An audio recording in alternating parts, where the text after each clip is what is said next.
नमस्कार, आप देख रहे हैं टीवी 20 न्यूज और मैं हूं आपके साथ अशोक वर्मा।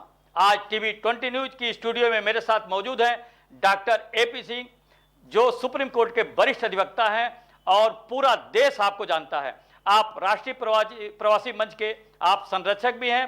आप पूर्व केंद्रीय मंत्री स्वामी चिन्मयानंद हाथरस केस के चारों आरोपियों के लिए भी आप मुकदमा लड़ रहे हैं। इसी के साथ ही राम रहीम, हनीप्रीत डेरा सच्चा सौदा की तरफ से भी आप मुकदमा लड़ रहे हैं। आपसे मैं जानना चाहूंगा कि कुछ ऐसे भी मुकदमे आप लड़े हैं जिस पर आपके ऊपर उंगली उठी है। Doctor AP Singh ji. जी देखिए, उंगली आपने जो बात कही है, उंगली उठाना उनका काम है, हमारा काम डिफेंस करना है। मैं किसी भी केस में आपके टीवी 20 न्यूज़ के तमाम करोड़ों दर्शक हैं, उत्तर भारत में बहुत देखा जाता है, सबको ये बताना चाहता हूं, मैं किसी केस के गुण और दोष देख कर नहीं मुकदमा लड़ता। जो मेरे पास आया, जो मेरी शरण में आया, मुझसे चाहता है कि मैं उसके मुकदमे की पैरवी करूं, उस केस को लड़ूं, तो मैं उसका लड़ता हूं। आपने कहा हनीप्रीत जी का, हाँ, वो आई, सरेंडर नहीं हो पा रही थी। उन्हें इस देश की मीडिया और कुछ दलों ने ऐसा प्रचारित कर दिया था 2.25 महीने में कि जैसे कितनी बड़ी अपराधी हो। मैंने यही बात सरेंडर करते समय कोर्ट में कही। वो बात देखी मैंने कि क्या ये देश की बेटी नहीं है? क्या बेटी बचाओ, बेटी पढ़ाओ, बेटी बढ़ाओ इस पर लागू नहीं होता? ये भी इस देश की बेटी थी। वहां मुझे कहना पड़ा।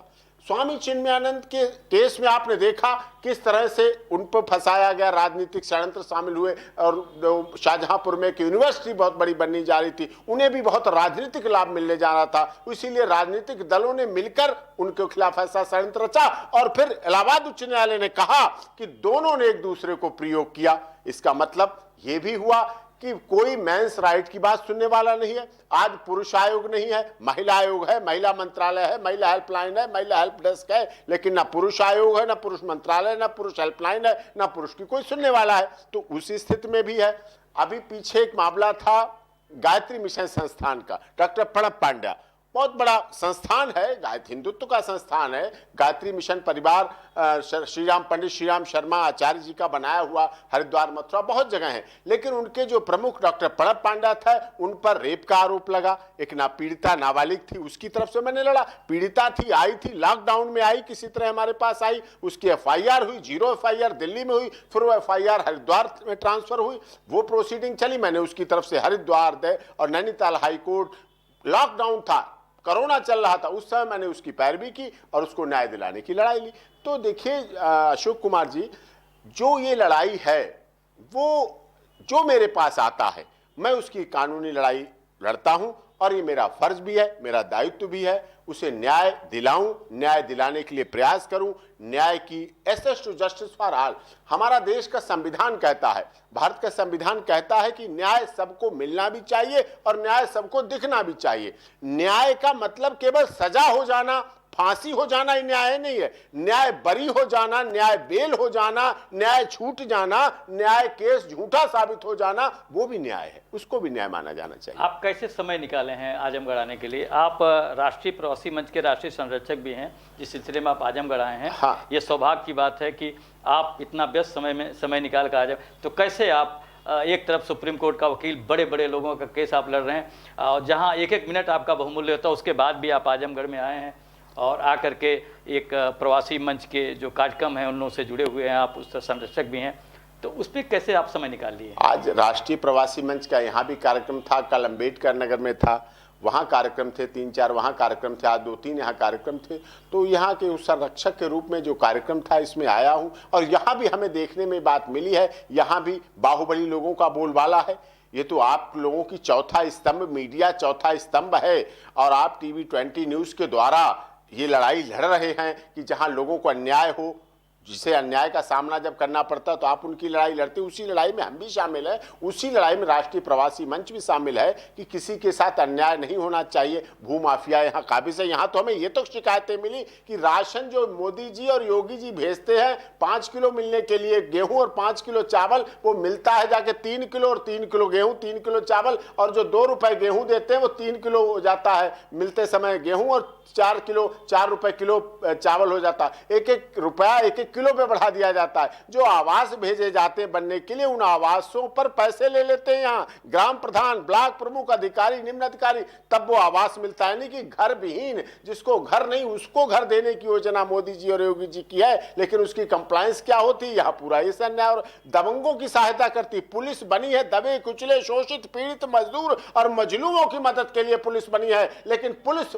काम करती है बाहुबली, धनबल, जनबल, बाहुबल, जो इससे प्रेरित है बस उसके लिए पुलिस बनी है। ऐसा और झूठे केसों में बताया फंसाया जा रहा है। अभी अंबेडकर नगर में एक कार्यक्रम हो रहा था माननीय मोदी जी के जन्म दिवस पर, और मोदी जी के जन्म दिवस के कार्यक्रम पर विरोधी पक्ष ने वहां गालियां दी मोदी जी, योगी को अभद्र भाषा का इस्तेमाल किया, और उसके खिलाफ आज तक FIR नहीं हुई। एसपी अंबेडकर नगर मिलने को राजी नहीं है। एसपी साहब अंबेडकर नगर को उनको कंप्लेंट देके, शिकायत देके लोग मिलने के लिए जाते हैं, लेकिन वो मिलने के लिए राजी नहीं, उनके पास मिलने के लिए टाइम नहीं। एक तरफ देश में लोग योगी जी, मोदी जी जो संत हैं उनके लिए गालियां दे रहे हैं, अभद्र भाषा का इस्तेमाल कर रहे हैं, और उस पर कोई पुलिस कार्रवाई नहीं हो रही, पुलिस एक्शन नहीं लिया जा रहा। तो इतना सब अन्याय हो रहा है, जस्टिस हो रहा है, प्रशासन के नीचे हो रहा है, शासन की नाक के तले हो जा रहा है, फिर भी वो कहते हैं हम अधिकारी हैं, उसी की सजा हाथरस केस में ऐसा एसपी और इनको सजा भुगतनी पड़ रही है। और हाथरस केस में डीएम के लिए इलाहाबाद हाई कोर्ट की बेंच, लखनऊ बेंच ने और सुप्रीम कोर्ट ने साफ तौर पे कहा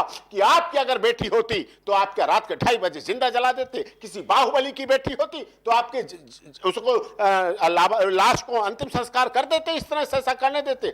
तो ये चीजें साफ तौर पे आ रही हैं। शासन प्रशासन लचर है, और शासन प्रशासन की लचर व्यवस्था के कारण योगी जी और मोदी जी की जो अच्छी नीतियां हैं, उनके अच्छे सिस्टम है, वो चाहते हैं भारत को और सोने की चिड़िया जगत गुरु बनाना, वो फेल हो रहे हैं। आप बाहुबलियों के खिलाफ हैं कि आप उनके अधिवक्ता भी हैं? बाहुबली सांसद राममूर्ति सिंह वर्मा के भी अधिवक्ता हैं। राममूर्ति वर्मा बाहुबली सांसद मीडिया द्वारा बनाए हुए, मैं नहीं बनाता हूं बाहुबली, ये मीडिया बनाती है। बाहुबली बना दे, किसी को कुछ बना दे, तो मीडिया ने राममूर्ति वर्मा को बाहुबली सांसद बनाया, उत्तर प्रदेश सरकार के मंत्री रहे हैं और बहुत समय, लेकिन उनके साथ भी जो खेल खेला गया, राजनीति का खेल खेला गया, राजनीति हुई, उसमें जो कुछ अधिकारी शामिल थे, मैं नाम नहीं लूंगा, उन्होंने ऐसा डाइंग डिक्लेरेशन तैयार करवाया, ऐसा डलवाया, ऐसा किया जो उसको मार दिया गया और उसके बाद उसमें फंसा दिया गया। सीबीआई जांच की मांग की गई, सुप्रीम कोर्ट ने कहा सीबीआई जांच की जरूरत नहीं है। सीबीआई ने कहा और सुप्रीम कोर्ट में मांग की गई कि अरेस्ट किया जाए, कोर्ट ने कहा अरेस्ट की जरूरत नहीं, इन्वेस्टिगेशन में था उसमें। सुप्रीम कोर्ट में पेश हुआ, लखनऊ हाई कोर्ट की बेंच में पेश हुआ, तो वहां से राममूर्ति वर्मा को क्लीन चिट मिली। जब क्लीन चिट मिल गई तब भी लोगों को इशारों पे कैसे क्लीन चिट मिल गई, क्यों क्लीन चिट मिल गई? न्याय की व्यवस्था पर तो भरोसा रखिए। मैंने भी तो निर्भया केस में चारों आरोपियों को फांसी लगने के बाद अदालत पर भरोसा रखा है ना, न्यायपालिका पर भरोसा रखा है ना। देश के महामहिम राष्ट्रपति, मैंने माना कि मैंने रात में सुप्रीम कोर्ट को खुलवाया, मैंने माना कि रात में दिल्ली हाई कोर्ट खुली, मैंने माना कि दिल्ली का गवर्नर हाउस रात में खुला, मैंने माना कि मेरी वजह से देश के महामहिम राष्ट्रपति को रात भर जगना पड़ा, लेकिन मैं विश्वास तो करता हूं कानून पर, अदालत पर विश्वास करता हूं। प्रयास करना मेरा काम था, आर्टिकल के तहत मैंने प्रयास किया, सीआरपीसी के तहत मैंने अपना काम किया, कानून के तहत अपना काम किया, लेकिन अंततः हमने कानून पर भरोसा तो किया कि ठीक है आपने दिया तो दिया। तो भरोसा तो करना चाहिए कानून पे। एक अंतिम प्रश्न है, आपके पास समय नहीं है, समय का अभाव, आपको कैफियत पकड़ना है। तो ये अर्बन गोस्वामी का जो मामला रिपब्लिक टीवी चल रहा है, पूरे देश में इसको लेकर के भाजपा खड़ी है उनके साथ, और पत्रकार कुछ संगठन उनके लिए प्रदर्शन कर रहे हैं, आंदोलन कर रहे हैं, कुछ सामाजिक संगठन, इस पर आपके क्या विचार है? देखिए, कई बार मैं भी न्यूज़ चैनल पे अर्नब गोस्वामी के साथ डिबेट पे रहा। उनका तरीका, जो अर्नब गोस्वामी का डिबेट का तरीका जो है वो थोड़ा कई बार गलत होता है, उससे हम लोग भी अभिन्नता जाहिर करते हैं निश्चित तौर पे। उनका तरीका, अपनी टेबल पे आप भी डिबेट कर रहे हैं, आप भी TV20 न्यूज़ चैनल को चलाते हैं, आप बौद्धिक चैनल चलाते हैं, लोगों को शिक्षा मिलती है, लोगों को ज्ञान मिलता है, लोग शाम और सुबह देखते हैं आपके चैनल को, समाचार देते हैं, आप सत्य देते हैं, सच्चाई पर देते हैं, किसी से प्रभावित होकर आप नहीं देते, किसी के दबाव में नहीं आप देते, खबर की तह तक जाते हैं, खबर की सच्चाई तक जाते हैं, अपने रिपोर्टर्स को लगाते हैं, डॉक्यूमेंट इकट्ठे करते हैं, फोन करते हैं, सोर्सेस से लेते हैं, आप सच्चाई पे आते हैं और सच्चाई के बाद उस खबर को टेलीकास्ट करते हैं। आपकी खबर पर लोग भरोसा करते हैं, लोग विश्वास करते हैं। एक आतंकवादी तो अपनी 30 कार्बाइन से, गोले से, बम से 100 और 200 लोगों को मार सकता है, लेकिन आपके चैनल से, आपकी खबर से लोगों के मन, आत्मा, विश्वास, ईमानदारी, ज़मीर की हत्या भी अगर होती है तो वो कितना गलत है। कितने लोगों की आत्मा आहत हो सकती है अगर आप गलत खबर दिखाते हैं। तो आप प्रयास करते हैं पूरा कि आपकी खबर सच्चाई, इसीलिए टीवी 20 न्यूज़ का महत्व है। और लोग कहते हैं क्योंकि आप सिर्फ सच कहते हैं, सच दिखाते हैं, सच पर चलते हैं। रिपब्लिक चैनल भी अच्छी बात है, चलाते, लेकिन जो अर्णब गोस्वामी का तरीका डिबेट का है वो गलत था, उससे असहमत हूं मैं। लेकिन जिस तरह से अर्णब गोस्वामी की गिरफ्तारी हुई उससे भी मैं पूर्ण रूप से असहमत हूं, पूर्ण रूप से महाराष्ट्र सरकार के खिलाफ हूं, पूर्ण रूप से असंवैधानिक तरीके से हुई। जब एक केस में क्लोजर रिपोर्ट लग गई, अब वो कहते हैं क्लोजर रिपोर्ट सरकार के दबाव में लगी, तो वो पुलिस अधिकारी क्या सस्पेंड होंगे जिन्होंने दबाव में लगाई? अगर वो फडणवीस सरकार के दबाव में लगी, अब कांग्रेस गठबंधन वाली शिवसेना सरकार है, तब वो केस रीओपन हो रहा। चलिए आपने केस रीओपन कर लिया, सीआरपीसी कहती है आप रीओपन कर सकते हैं, आपके साथ तथ्य मिल गए, आपके पास सबूत मिल गए, आपके पास फैक्ट मिल गए। तो रीओपन के बाद आपको 160 सीआरपीसी का नोटिस देने का तरीका सीआरपीसी में है। हम अपने घर से कानून नहीं चलाते। अगर कोई पुलिस अधिकारी अपने घर से कानून चलाता है, अपने जेब में से निकाल के कानून चलाता है, वो धोखा है, वो भरोसा नहीं है, वो भारत के संविधान की अवहेलना है, वो देश की सबसे बड़ी अदालत सुप्रीम कोर्ट की अवमानना है। और सुप्रीम कोर्ट के द्वारा इस पर सुओ मोटो नोटिस लेना चाहिए। उन्हें 160 सीआरपीसी का नोटिस देना चाहिए। नोटिस के बाद वो पूछताछ पे ना जाते, ना बुलाए पे जाते तो एनबीडब्ल्यू लेते, फिर गिरफ्तार करते। आपने ऐसे पुलिस अधिकारी को अर्णब गोस्वामी की गिरफ्तारी के लिए भेजा जिसने 64 एनकाउंटर कर रखे थे। आप ये डराना चाहते हैं कि पत्रकार को, आप इस देश के चौथे लोकतंत्र का जो चौथा स्तंभ है मीडिया, आपको ये दिखाना चाहते हैं कि अगर आप नहीं करेंगे तो हम ऐसे अधिकारी को भेज देते हैं जिसने 64 एनकाउंटर किए। क्यों नहीं सुप्रीम कोर्ट इस बात पर निर्णय लेती है कि क्या वो जो 64 एनकाउंटर हुए वो सही थे? वो आप एक अधिकारी, ऐसे अधिकारी को, एक व्यक्ति को गिरफ्तार करने के लिए भेज रहे हैं 64 एनकाउंटर वाले। क्या वो हार्डकोर क्रिमिनल था? क्या अर्णब गोस्वामी प्रोफेशनल क्रिमिनल है, हार्डकोर क्रिमिनल है, हैबिचुअल ऑफेंडर है, प्रोफेशनल क्या है? वो मुंबई में रहता है, देश का नागरिक है, अपने रिपब्लिक न्यूज चैनल के माध्यम से रोजाना लोगों से रूबरू होता है, आपके जुरिडिक्शन में रहता है। आपने कोई नोटिस नहीं दिया, नोटिस के बाद उसको बुलाया नहीं, बुलाने के बाद आप उसे टाइम देते, फोन करते कि आप आइए। पिछले केसों में वो नोटिस देने के बाद इन्वेस्टिगेशन में गया, उसने भाग लिया, पूछताछ में भाग लिया, आपने 8 घंटे बैठाला, आपने 7 घंटे बैठाला। ऐसे तो माननीय मोदी जी को भी इन्वेस्टिगेशन में किया गया था सीबीआई के शोहराबुद्दीन केस में, गोधरा कांड में 8-8 घंटे मोदी जी को बैठा के पूछताछ थी, सीबीआई ने की थी। तो वो भाग था, वो हिस्सा था, हर एक को लेना चाहिए। आप उस तरह से उठा के ले जा रहे हैं। फिर सैटरडे को सुनवाई हो रही है, भी गलत है। संडे को सुनवाई हो रही। क्या इस देश के सभी लोग जो जेल में हैं, उत्तर प्रदेश के, आजमगढ़ के, इस देश के गुवाहाटी से लेकर चौपाटी, कन्याकुमारी से कश्मीर तक के लोगों का अधिकार नहीं है कि उनके केस की भी सुनवाई सैटरडे छुट्टी वाले दिन और संडे को हाईकोर्ट करे? उसी केस को क्यों किया जा रहा है? फिर सबके साथ समानता होनी चाहिए। Access to justice for all, न्याय सबके लिए होना चाहिए, न्याय दिखना भी चाहिए। अर्णब गोस्वामी की गिरफ्तारी का तरीका पूरी तरह से गलत है और इसी वजह से कम 200 लोग, देश के बुद्धिजीवी 200 लोगों ने इसको पत्रकार पर हमला माना। ये भारतीय जनता पार्टी के कुछ लोग कहते हैं कि अर्णब गोस्वामी भाजपा के प्रवक्ता की तरह काम कर रहे थे, अपना आउटलुक है। तो क्या आप भाजपा के प्रवक्ता को ऐसे उठा के बंद कर देंगे? नहीं बंद करेंगे। तो क्या आप कांग्रेस के प्रवक्ता को ऐसे उठा के बंद कर देंगे? नहीं। इन्वेस्टिगेशन एजेंसी चाहे सीबीआई हो, चाहे कोई भी हो, उनको अपना पार्ट निभाना चाहिए सीआरपीसी के मुताबिक और पुलिस रूल के मुताबिक। उन्हें इससे नहीं मतलब होना चाहिए कौन भाजपा है, कौन कांग्रेस का है, कौन भाजपा का है, कौन किसका है। उन्हें अपनी नियम से चलना। पार्टियां आती हैं जाती हैं, सत्ता आती है जाती है। राजनेता आज इधर है, टिकट नहीं मिला तो कल उधर हो जाते हैं। कल वो अब जो अपराधी होते हैं वही कल मंत्री बन जाते हैं, जो हार्डकोर क्रिमिनल होते हैं वही जेल के मंत्री बन जाते हैं और फिर वही उसी जेल में उन्हें सैल्यूट किए जाते हैं। ये लोकतंत्र है हमारा, बहुत प्यारा लोकतंत्र है, बहुत प्यारा देश है हमारा, बहुत संविधान से चलने वाला देश है। डॉक्टर भीमराव अंबेडकर ने और संविधान निर्मात्री सभा ने जो उनके नेतृत्व में संविधान बनाया, संविधान आत्मा है हमारे देश की। संविधान केवल खोखली मोटी किताब नहीं है, जो किताब इसमें उसका एक एक अनुच्छेद, उसका एक एक आर्टिकल हमारे देश की बात को कहता है। आपने देखा इसी संविधान से इस देश में 370 धारा लागू थी, 35 से लागू थी। इसी संविधान के आधार पर इस देश से 370 धारा हटी और 35 से हटी। आज हमें जमीन लेने का अधिकार कश्मीर में हो गया। संविधान से ही तो हुआ, संवैधानिक तरीके से ही तो हुआ, संसद से ही हुआ, विधानसभा से ही हुआ। तो हमारी संवैधानिक संस्थाएं, उनको मानना चाहिए। अब सीबीआई हमारी जांच एजेंसी है, देश की सबसे बड़ी जांच एजेंसी है। हाथरस के जिसमें चारों आरोपियों के लिए हूं, मैं मुकदमा लड़ रहा हूं, उसमें सबसे बड़ी प्रॉब्लम आ रही है। कल परसों से मेरे पास इसी बात के फोन आ रहे हैं कि सीबीआई जांच, सीबीआई इन्वेस्टिगेशन एजेंसी पीड़िता के परिवार का लाई डिटेक्टर टेस्ट कराना चाह रही है। आपको भी पता है अब कहां तो लोग सीबीआई जांच की लाई डिटेक्टर टेस्ट होना चाहिए। Lie detector test, polygraphy test, brain mapping, ये हमारी इन्वेस्टिगेशन एजेंसी के टूल हैं, जांच एजेंसी के टूल हैं, मॉडर्न टूल हैं। उनके आधार पर जब सीबीआई कह रही है कि पीड़िता के परिवार का भी लाई डिटेक्टर टेस्ट कराएंगे, तो हमने कहा मुलजिमों का लाई डिटेक्टर कराइए, गांव वालों का लाई डिटेक्टर टेस्ट कराइए, उनके परिवार का कराइए।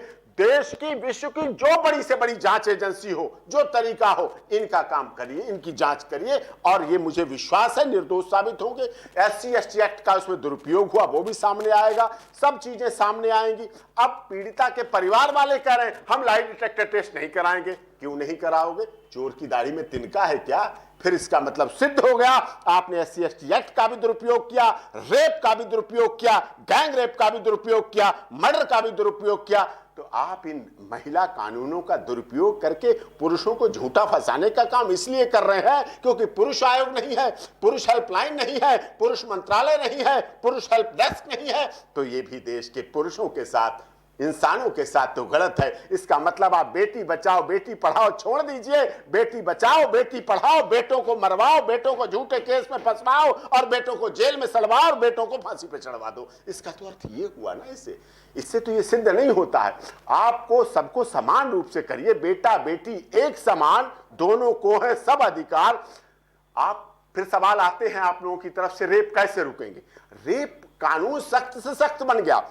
जब निर्भया केस में फांसी दी गई, मैंने उस समय भी कहा था कि क्या इनको फांसी देने से अगर रुक जाए रेप तो आप इनको पहले फांसी लगा दो, लेकिन रेप नहीं रुके, रेप लगातार हो रहे। रेप रोकने के लिए आपको अपना सामाजिक संरचना, सामाजिक ढांचा, अपने परिवार से, बच्चों से, 6-7 साल की उम्र के बच्चे से, जब वो 6ठी 7वीं 8वीं में पहुंचता है, क्लास में पहुंचेगा, तब से आपको शिक्षा में सेक्स की एजुकेशन शामिल करके जो छिपा हुआ रूप है उसको आप विस्तृत रूप करके बताना पड़ेगा, उसको चलाना पड़ेगा। सीता, सावित्री, गार्गी, अपाला, अनुसुईया, हाड़ा रानी, रजिया सुल्ताना की कहानियां बच्चों के मन में गढ़नी पड़ेगी। अभी हम उन्हें बच्चों को पढ़ाते हैं Dimple टिम्पल, twinkle twinkle little star, ये सुनाते हैं। हम उन्हें सुनाते हैं जॉनी जॉनी यस पापा सुनाते हैं। हमें सीता, सावित्री, गार्गी, अपाला, अनुसुईया की कहानियां सुनानी पड़ेंगी। हमें Sunny Loni, porn site, porn फिल्में, इनको हटा के राजा हरिश्चंद्र और इन सब की कहानियां, सीता सावित्री की चरित्र सुनानी पड़ेंगी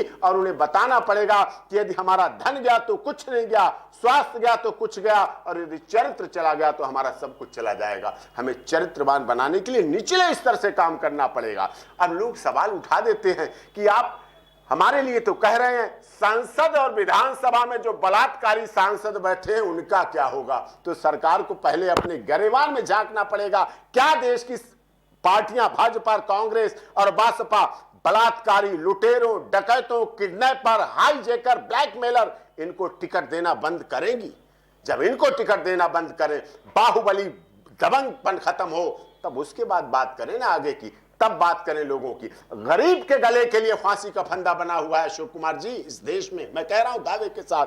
गरीब के गले में तो फांसी का फंदा फिर बैठता है, किसी अमीर के गले में फांसी का फंदा नहीं बैठता है। किसी अमीर के लिए फांसी की फंदा की मांग नहीं होती है। हाथरस के आरोपी, निर्भया के आरोपियों के लिए फांसी की फंदा के लिए अर्नब गोस्वामी भी बैठ जाएंगे और चैनल भी बैठ जाएंगे, लेकिन जो नोएडा में कांड हुआ था जिसमें बच्चों को मार दिया गया था, नैना साहनी कांड हुआ था, तंदूर कांड हुआ था, जैसिका लाल कांड हुआ था, उसमें ऊंचे लोगों के बच्चे शामिल थे। उनके लिए कभी कोई फांसी की मांग नहीं करेगा, उनके लिए कभी कोई जंतर मंतर काम नहीं करेगा, उनके लिए कभी रिपब्लिक भारत, देश की आवाज, देश की बात। क्या समस्या है उनके पास? ऐसी बात आती है, देश की बात, देश के लिए, जनता की आवाज, जनता के लिए, सबके साथ, सबके लिए एक साथ होना चाहिए। न्याय सबके लिए होना भी चाहिए, न्याय दिखना भी चाहिए। गरीब के लिए अलग न्याय है, अमीर के लिए अलग न्याय है। इस देश की सभ्यता में घुस चुका है, इस देश की न्यायपालिका में घुस चुका है। इस तरह से